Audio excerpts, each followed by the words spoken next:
दोस्तों इस एक गलती की वजह से पीएफ मेंबर्स का हर साल लाखों रुपए का नुकसान होता है। हाँ जी, आपने सही सुना है, लाखों रुपए का हर साल पीएफ मेंबर्स को नुकसान होता है और इसकी एक ही वजह है पीएफ का सिस्टम बेकार होना।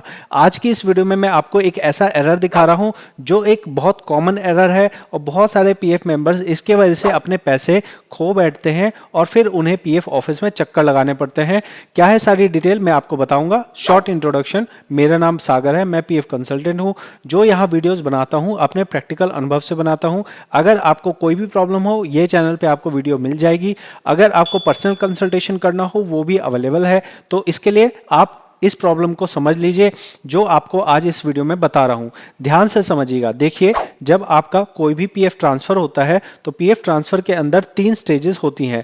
पहला स्टेज होता है आपका एम्प्लॉयर एक्सेप्ट करता है, दूसरा स्टेज होता है पीएफ ऑफिस एक्सेप्ट करता है और तीसरा स्टेज जो कि बहुत सारे लोगों को नहीं पता है वो होता है इनका इंटरनल वेरिफिकेशन।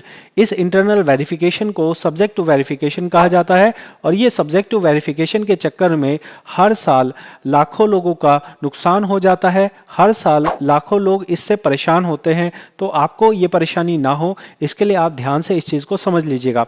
आप यहाँ देख पा रहे हैं कि यहाँ लिखा है नॉट अवेलेबल। नॉट अवेलेबल का मतलब ये है कि आपका क्लेम फॉर्म पास कर दिया गया है। जो पीएफ ऑफिस की तरफ से पास होना था, जैसे कि हमने देखा पहले पेंडिंग एम्प्लॉयर से था वो हो गया, उसके बाद पीएफ ऑफिस से होना था वो हो गया। तो यहाँ पे जो ये नॉट अवेलेबल है इसका मतलब ये है कि पीएफ ऑफिस से ये हो गया है, लेकिन अनफॉर्चुनेटली पीएफ ऑफिस ने इस तरह का सिस्टम बना रखा है कि यहाँ नॉट अवेलेबल होने के बाद भी आपको एक नेक्स्ट स्टेप का वेट करना पड़ता है जिसके बारे में पीएफ ऑफिस कहीं कोई जानकारी नहीं दे रहा है। सिंपल सा क्या होता है मैं आपको पासबुक के अंदर दिखा रहा हूं, ध्यान से देखिएगा। अगर आप पासबुक जब ये एलिमेंट अलग हो जाएगा उसके बाद ही आपका ये ट्रांसफर कंप्लीट माना जाएगा।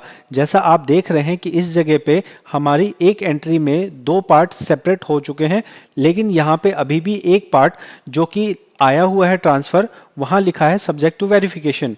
अब आप समझ लो कि ये पर्सन क्या कर रहा है। ये पर्सन अगर आज के टाइम पे फाइनल सेटलमेंट के लिए अप्लाई कर देता है तो इस आदमी को जो सब्जेक्ट टू वेरिफिकेशन के आगे अमाउंट लिखा है उसका 1 रुपये भी नहीं मिलेगा। और आप अगर देखेंगे तो यहाँ पे इसके केस में 16,000 रुपये हैं। ऐसे ही यहाँ 16,000 नहीं, ऐसे यहाँ पे बहुत लोगों के लाख लाख 2-2 लाख 5-5 लाख रुपए भी होते हैं जो इस एक लाइन की वजह से वो नहीं निकाल पाते हैं। और फिर क्या होता है, जब फॉर्म सेटल हो जाता है उसके बाद पीएफ ऑफिस से आपको चक्कर लगाने पड़ते हैं। तो आप इस गलती को बिल्कुल मत दोहराइएगा।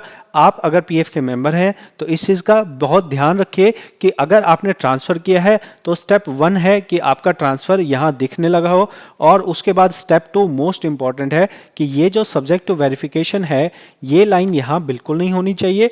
ये ऐसे टूट के 2 जगह हो जानी चाहिए, उसके बाद ही आपको कोई भी प्रोसेस करना है। अगली बात ये है कि बहुत बार ये सब्जेक्ट टू वेरिफिकेशन 1-2 दिन नहीं, पूरे 10 दिन रह सकता है, पूरे 20 दिन रह सकता है और बहुत केसेस में मैंने देखा है 1 महीना, 2 महीना, 3 महीना भी है। तो अगर आपका ऐसा केस हो जाता है तो फिर आपको इसे क्लियर करवाने के लिए पीएफ ऑफिस में कंप्लेंट करनी होती है जिसे ग्रीवाइंस कहते हैं। और ग्रीवाइंस करने के लिए आपको क्या करना होगा, आपको यहाँ पे जाना है और डाउनलोड कर लेना है अपनी पासबुक। यहाँ आप देख सकते हैं एक जगह लिखा है सब्जेक्ट टू वेरिफिकेशन। इस वाले एलिमेंट को आपको ठीक कराना है। इसको कहाँ से ठीक कराना है, जिस आईडी में पैसा आया है उस आईडी में कंप्लेन लगानी है। उसके बाद जब ये सब्जेक्ट टू वेरिफिकेशन क्लियर हो जाए उसके बाद ही आपको काम करना है, ठीक है। तो आशा करूंगा ये वीडियो आप समझे होंगे।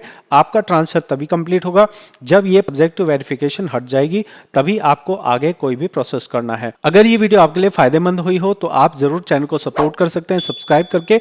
अगर आपको पर्सनल कंसल्टेशन चाहिए हो या फिर आपको मुझसे सीखना हो, पीएफ ईएसआई कंसल्टेंट बनना हो, तो आप मेरा कोर्स ज्वाइन कर सकते हैं जिसमें मैं प्रैक्टिकल चीजें समझाता हूं। अच्छे से आप अगर काम सीख के किसी का काम करोगे तो उसका भी काम ठीक होगा और आपकी भी अर्निंग होगी। मिलते हैं अगली वीडियो में। बहुत बहुत धन्यवाद।